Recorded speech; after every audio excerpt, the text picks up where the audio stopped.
Hello, I'm Jashikins, and welcome to the final video of the night.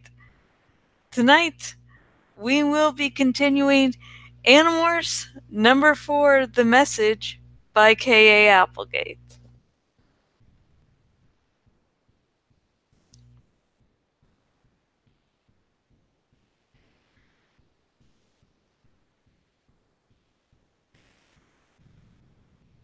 The next day after school, the four of us head toward the gardens on a city bus. Tobias flew.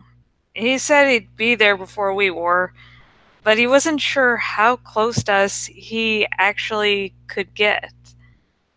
The Gardens is this big amusement park that also includes a zoo. Only they don't call it a zoo, they call it a wildlife park. My mom works there. Actually, she's the head of medical services, the head vet.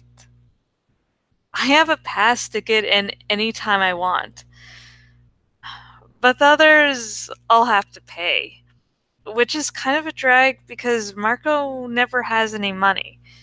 Ever since Marco's mom died, his dad has been kind of messed up.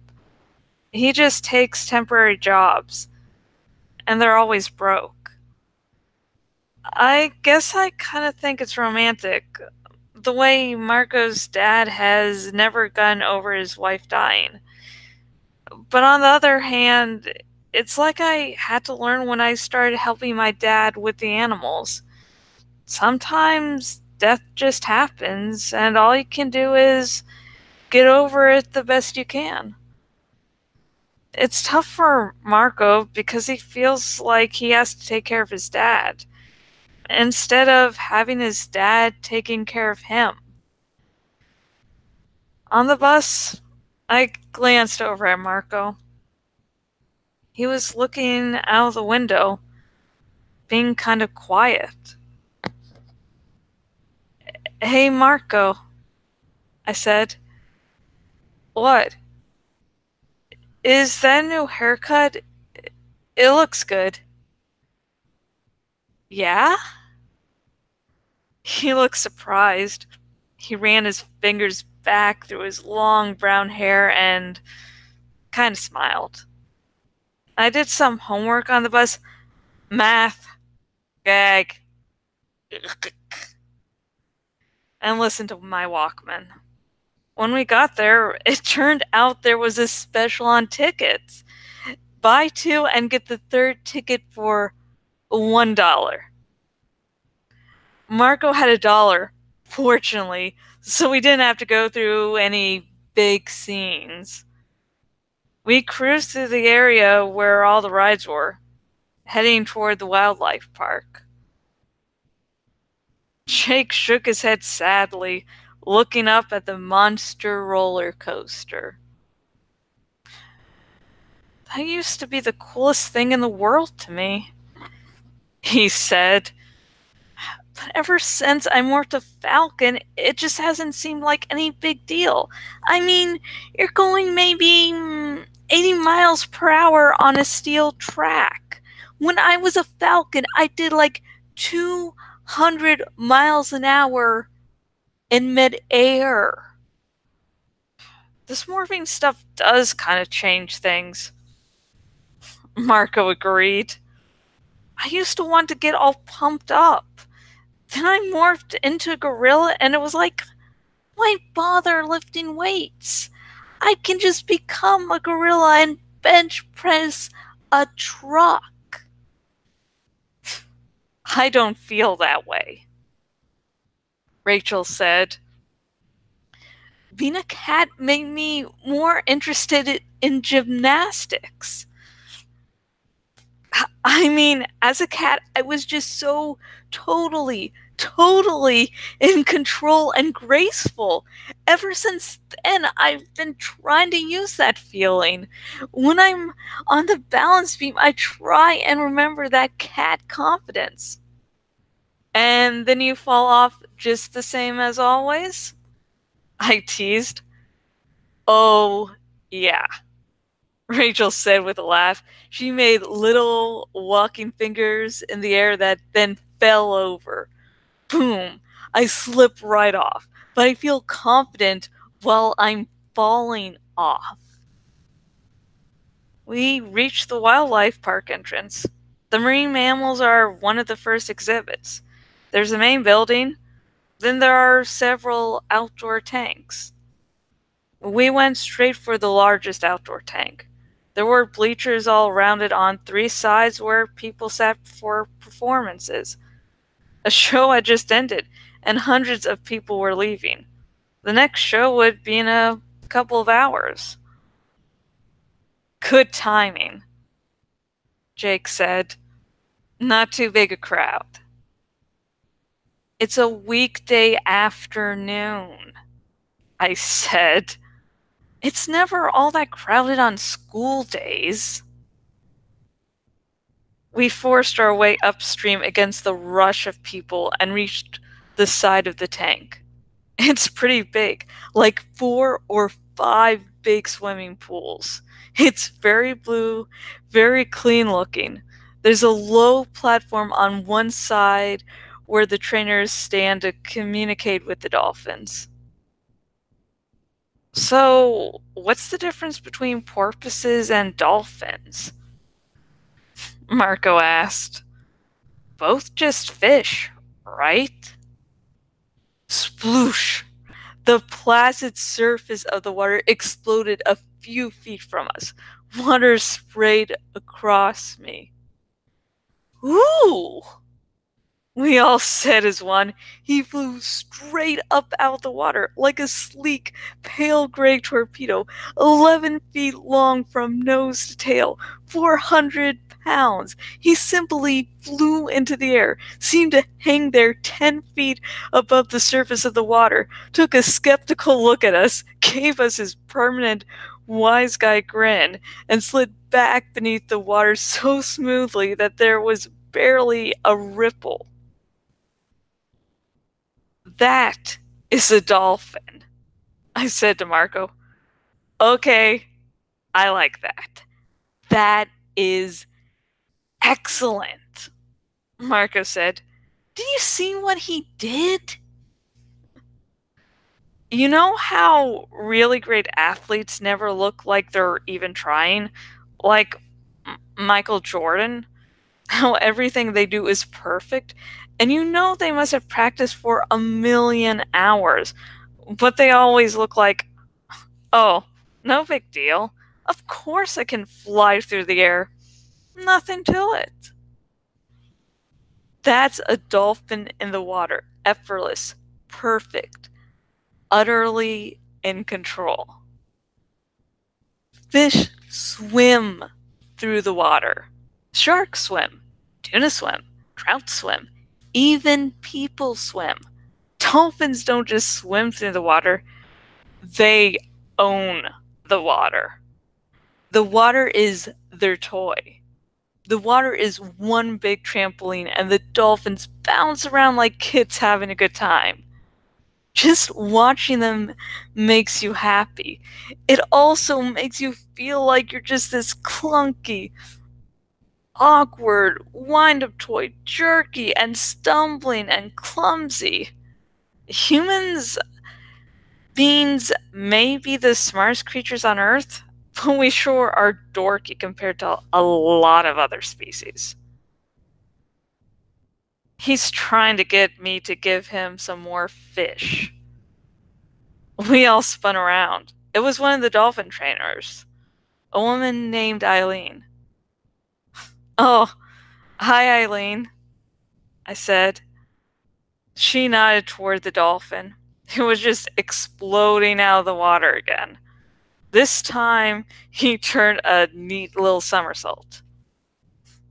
Joey is the biggest con artist. He's always trying to get extra fish.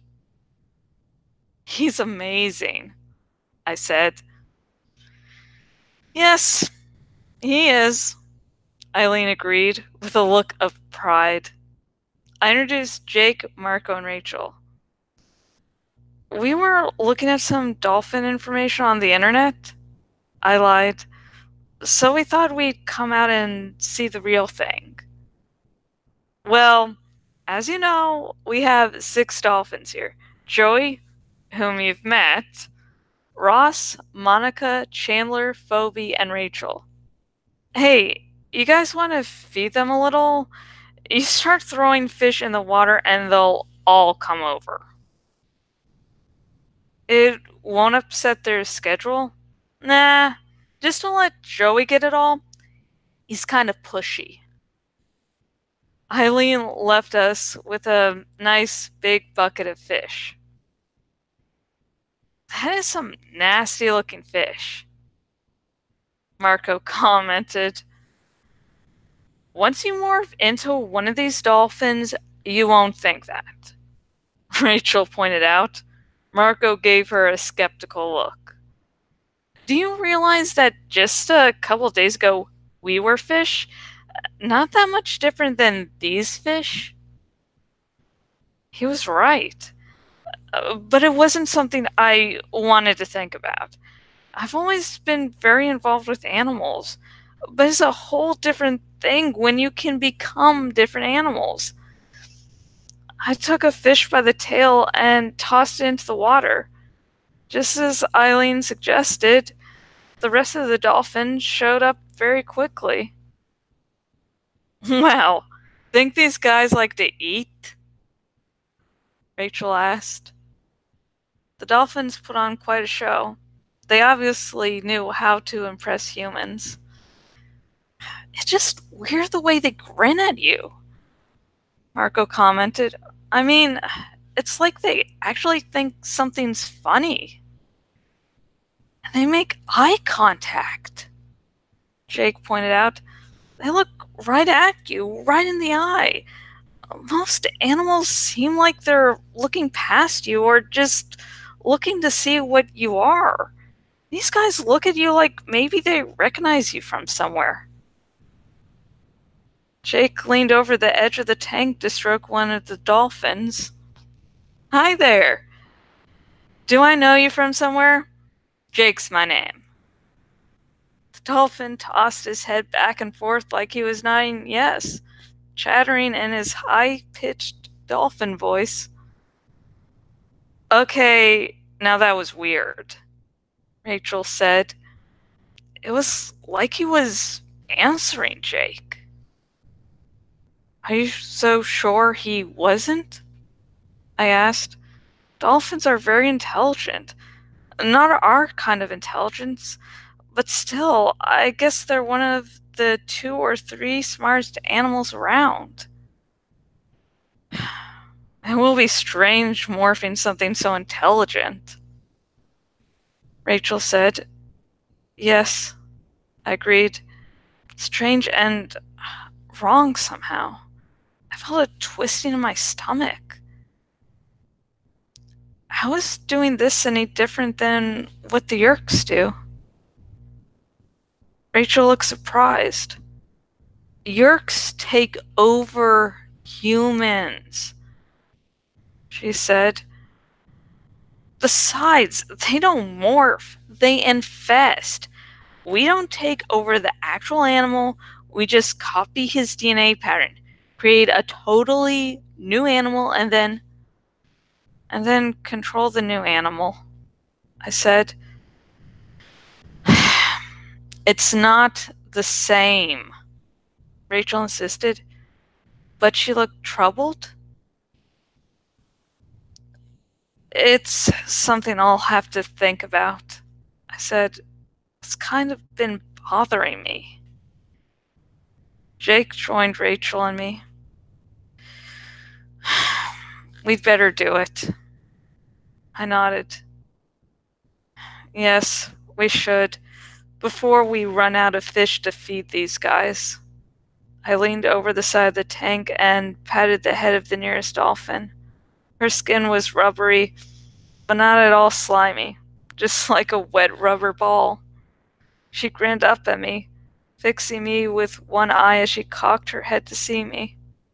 I pushed away my doubts, closed my eyes, and concentrated on the dolphin. She became peaceful and calm, as animals always do during the acquiring process. May I?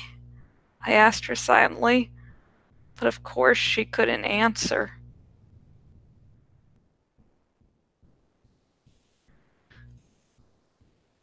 And that's it for that chapter. And this whole, basically, this whole thing, sort of subplot that's introduced in this chapter, and that does sort of go on for the majority of the series, is if you acquire something with high intelligence, it's wrong. Like, like you'll acquire something more than just its DNA and instincts. Because that's really what I don't fucking get. Why there has to be all this doubt. Like you're acquiring the soul or some shit. No, you're just acquiring the DNA and the instincts. You're not acquiring anything else. Shouldn't be this whole fucking moral dilemma. Now, if you're acquiring like another human or another sentient species, I do consider that different just because you could take on that person's identity. But something like a dolphin, you're not acquiring its soul. You're not acquiring any more than you'd say while acquiring a snake or a worm. And also about dolphins, I'll just want to get this out of the way, because dolphins do keep on making their appearances back. It's not like this book is the only time there will be a dolphin morph. And every time there's like, without giving too much away for when, they first morph dolphins, don't want to spoil that for you, but there's this idealized version of a dolphin and this throughout the series. And so when I finally found out in early adulthood that dolphins do rape, like that just fucking ruined my childhood. That was like no, that was like on par of Santa's not real, of the big shocking moments of your lives. Dolphins aren't these perfect creatures. And so I'd remember reading Animorphs before where, the idealized dolphin, and then finding out that everything's not so perfect. It was definitely a big moment for me. And if you would like to discuss this chapter in Animorphs, please comment below and we can start a little discussion. And listen, no major spoilers. The thing is, I will like people to find Animorphs through these videos, just randomly watching, like, hey, that seems interesting.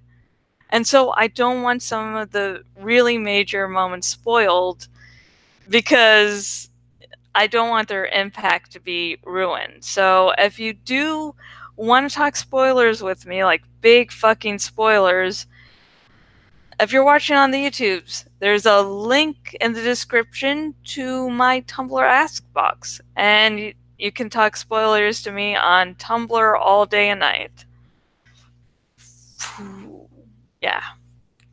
And if you're one of those people that were like, hey, I didn't really know about Animorphs before, but this chapter seems somewhat interesting, and you want your own copy of Animorphs number 4, The Message by K. Applegate, if you are watching this on the YouTubes, link in the description. If you are watching this on my bloggity blog, link below. And the links will take you to where you can buy your own copy of Animorphs number 4, The Message by K. Applegate. Animorphs is my favorite fucking series of all time. This one's fucking awesome. And if you watch this dramatic reading and were like, I would love if Jash did a dramatic reading of my book or my fan fiction, if you are watching on the YouTubes, link in the description. If you are watching on my blogly blog, link up above. And the links will take you to blog posts where I talk about what I do, what I don't do, and my prices. If you are watching this on the YouTubes, please like this video. Please like. I need attention. Also, subscribe to this YouTube channel because I need attention. And if you're watching this on my blog and watching on the desktop version, search out the sidebar thingy-majig and choose the follow by email option because I need attention. Okay, that's done. Okay, the real life segment. I'm just running off fumes right now. And after I get all this done, I'm going to bed. And I finally started watching Future World. Now, Future World is the sequel to Westworld. And if you're wondering, does that have any relation to the HBO show Westworld? Sort of. They're connected. There's vast, huge differences. So, don't watch Westworld and Future World, the movies, thinking you're going to get the same thing as the show. They're each different. I've loved the original Westworld, which actually got me interested in the show on HBO. I've seen the original movie maybe 3 or 4 times. I want to watch it again. And tonight I'm finally watching the sequel. So, and it's an old, just be aware, if you're going to watch these movies, they are old movies. So, just be aware of that. They're colored, okay, but still they're old movies. So just be aware. Yeah, but it's very fun watching old sci-fi movies. Especially, I remember I think it was maybe the second or third time watching Westworld, and I was watching it with my mom. And we started to make fun of all these random buttons that just seem to have no other purpose than to, shine a little and maybe be pressed in a scene or two. Good movie. I need to fucking watch again. Damn. And I believe it was Westworld Season 1. And the character nicknamed the Gunslinger was actually, you can see him very briefly in one scene. I sorry, I just can't remember the scene, but yeah, he was referenced there. It's fucking, so yeah. So I'm finally watching Future World. Yay! I'm a fucking nerd. But anyways, on to the well wishes segment. Now the well wishes segment is where I say some well wishes and then I drink some sake. But the thing is, I'm just recovering from being sick and I'm a little sleep deprived. I am running off of coffee, so I'm not drinking sake. Whenever any little amount, there's certain times and moments where I won't drink sake just for my own health. So this is sadly one of these times. I will be drinking coffee instead. Now you can participate in this segment in one of 2 ways or both ways if you so choose. The first way is you can submit your very own well wish. What will happen is that you will comment below with your well wish, and next episode I will read that well wish. And the other way to participate is to drink alongside with me. Choose your favorite alcohol, liqueur, or whatever the fuck's lying around. And hey, if you don't drink, you can drink coffee, tea, iced tea, millions of other non-alcoholic beverages.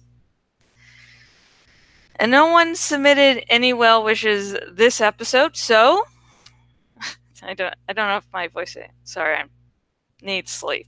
But anyways, so no one submitted any well wishes, so I will say some of my own. First off, I really hope everyone's doing good mentally and physically. No one needs to be dealing with any medical bullshit. There's a lot of chaos going around in the house. And I'm not really going to go into really the specifics here, but it's just been utter chaos for like maybe 2 weeks. And so I just hope it's resolved quickly and that I keep the last bits of my fucking sanity. Okay? Yeah. And I hope nothing else goes wrong in this godforsaken house. I'm just really worried. And okay, let's drink.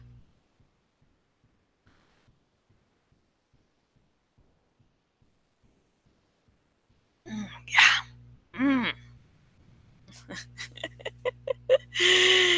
Okay.